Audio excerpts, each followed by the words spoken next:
Bonjour, nous voici à nouveau réunis pour ce 12e jour de confinement. Merci d'être fidèles à ce rendez-vous. Merci aussi de bien respecter les règles de confinement, les règles d'éloignement aussi. Aujourd'hui, notre ville, je vous le confirme, est toujours apaisée, comme hier. Nous avons des gens qui, globalement, font preuve d'un sens civique remarquable. Donc, merci à tous, parce que je crois que c'est notre mobilisation collective qui est le meilleur garant de succès contre cette terrible maladie. Sur la situation sanitaire, donc je vous ai dit hier qu'on n'annoncerait plus les chiffres positifs puisque l'ARS ne les communique plus officiellement. Simplement, je peux vous dire que nous n'avons pas un pic de cas positifs, il n'y a pas une évolution exponentielle comme on peut le voir dans certains départements. Nous sommes sur une progression qui est stable, avec beaucoup de témoignages que je reçois de personnes qui ont eu le Covid-19 et qui aujourd'hui sont soit rétablis, complètement rétablis, soit en phase de rémission. Donc il y a quand même de beaux messages d'espoir qu'il faut communiquer. Le chiffre que communique aujourd'hui l'ARS de façon officiellement, c'est le nombre de personnes en réanimation. Donc nous avons aujourd'hui 5 personnes en réanimation au service, donc avec des symptômes graves de la maladie, 5 personnes. Hier nous avions 4 personnes, donc il y a une personne de plus. Nous avons toujours 2 personnes qui sont passées en réanimation et qui sont sorties de réanimation et qui sont aujourd'hui en traitement ordinaire, confinés chez eux.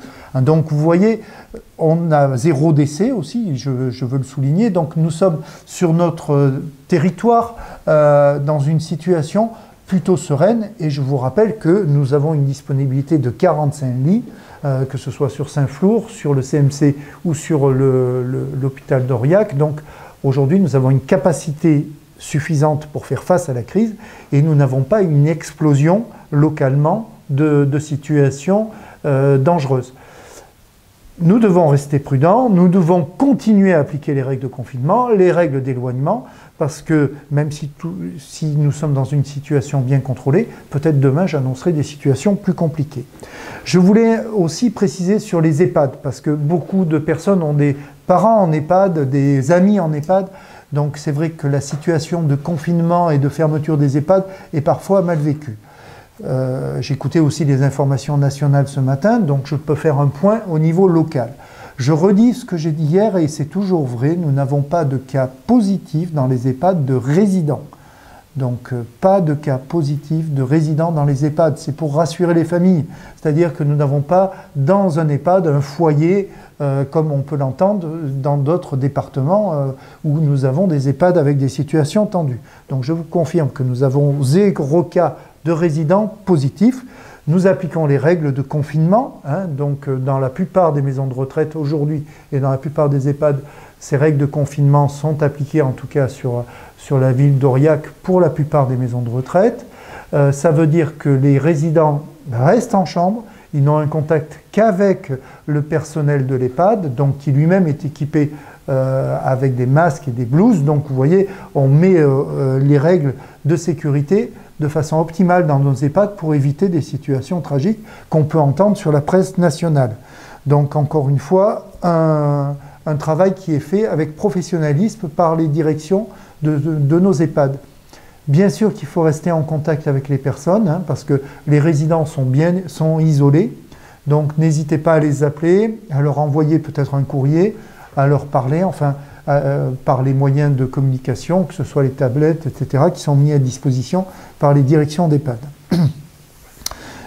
Je reviens aussi sur des témoignages que je reçois, parce que je sais que la situation est lourde, qu'elle est pénible et que le confinement est parfois mal vécu. Dites-vous bien que je reçois, et je le redis, des messages de personnes qui aujourd'hui sont guéries et me font part avec satisfaction de leur amélioration de santé. Deuxième point, sur les dispositions réglementaires, rien de particulier, nous sommes un peu en week-end. Simplement, je rappelle l'interdiction de fréquentation des lieux publics, que ce soit les berges, les chemins de randonnée, les parcs et jardins. C'est vérifié et c'est verbalisé. Hier, il y a eu une trentaine de verbalisations. Donc, soyons tous responsables. Nous savons que ces lieux sont fermés. Et le long de la Jordan, même si c'est agréable, malheureusement, on ne peut pas aujourd'hui aller se promener.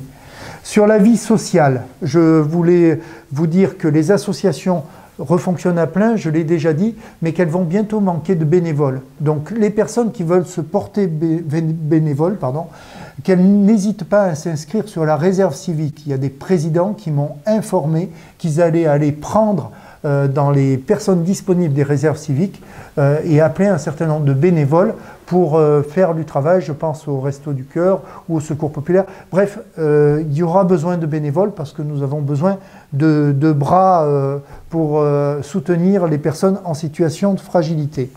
Le numéro solidaire, ça reste un numéro d'actualité, un numéro important. Il y a aujourd'hui 60 personnes qui demandent à être rappelées tous les jours. Donc ce sont des personnes qui sont en situation de solitude et qui souhaitent avoir du soutien. Donc les assistantes sociales rappellent ces personnes tous les jours, 7 jours sur 7, elles rappellent. Donc utilisez bien ce numéro solidaire pour vous inscrire sur la liste d'appel.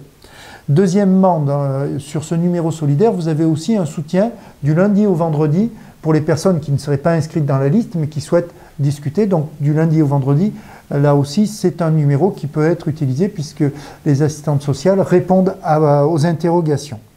Troisième petit zoom que je voudrais faire sur la vie sociale, peut-être un peu plus sur le centre social de Marmier. Nous avons, vous le savez, 3 centres sociaux. Je pense que je parlerai du centre social ALC Quartier Ouest demain ou après-demain ou mardi. Et puis le centre social du Cap-Blanc, là aussi, dans les jours qui suivent. Mais là, je voudrais faire un petit zoom sur le centre social de Marmier pour vous dire qu'il y a aujourd'hui 3 missions qui sont honorées par le centre social. Tout d'abord, il y a une animatrice qui répond du lundi au vendredi de 9 h à midi. Pour tout ce qui est les demandes de solidarité active, soutien moral, information, secours alimentaire, les courses, peut-être aller chercher des médicaments. Donc il y a un numéro, il doit apparaître en bandeau sur la vidéo. Vous pouvez utiliser ce numéro pour ces services-là. Deuxième strate pour les jeunes qui ont besoin eux aussi de soutien, que ce soit du soutien scolaire, l'impression des cours, quelques conseils pédagogiques, mais aussi quelques informations. Je rappelle aux jeunes qui doivent rester confinés, donc ils peuvent discuter avec le médiateur, son numéro apparaît, qu'ils connaissent déjà, mais qui aujourd'hui est à leur disposition. Je crois qu'il y a à peu près 56 jeunes qui sont suivis par ce médiateur, donc vous voyez, ils peuvent appeler, il n'y a pas de souci. Et puis troisièmement, il y a aussi le soutien à la scolarité primaire. Donc troisième niveau de soutien. Alors là, c'est 139 familles qui sont aidées et nous avons 49 bénévoles.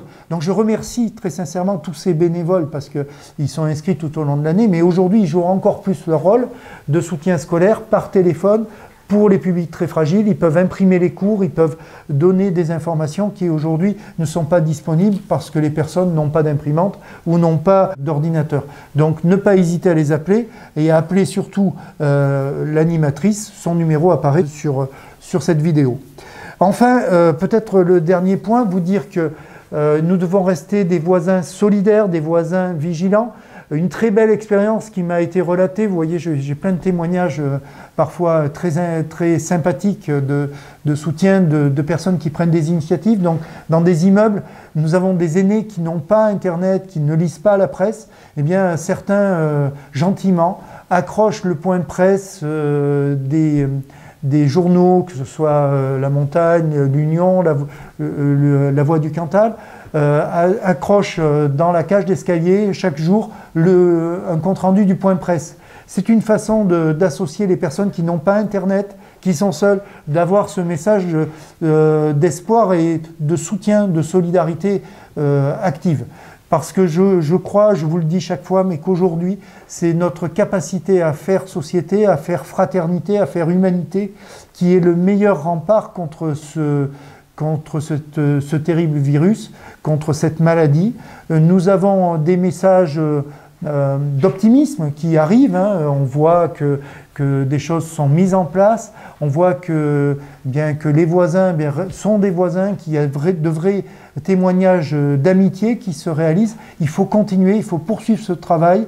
Il faut aussi maintenir ces consignes de sécurité, de confinement et d'éloignement. C'est la base, c'est le soutien. Mais ce confinement et cet éloignement doivent nous rendre encore plus sensibles aux situations de solitude que peuvent rencontrer certains. Donc nous devons lutter contre cette solitude avec nos moyens et ne pas hésiter à être des voisins solidaires et des voisins vigilants.